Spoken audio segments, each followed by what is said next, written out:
Hello friends नमस्कार।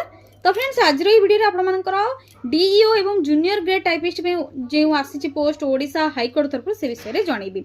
जदि friends आप क्वालिफिकेशन ग्रेजुएट या सहित पीजीडीसी ए सहित टाइप राइटिंग रोचे तेज एलिजिबल हो पारे अप्लाई करने एवं 21 ରୁ 42 आपर एज लिमिट रोची। सैलरी आपर लेवल 4 रे पे कर 19,900 टू 63,200 पर्यंत एवं आपर ग्रुप सी पोस्ट रोची। ओडिशा रे नियुक्ति रहिबो बहुत गुडे जॉब रोची। एथर आपर एग्जाम रहिबो जेकी डॉक्यूमेंट वेरिफिकेशन प्रोसेस रहिबो मेन रिटन या सहित कंप्यूटर स्किल टेस्ट परीक्षा रोची।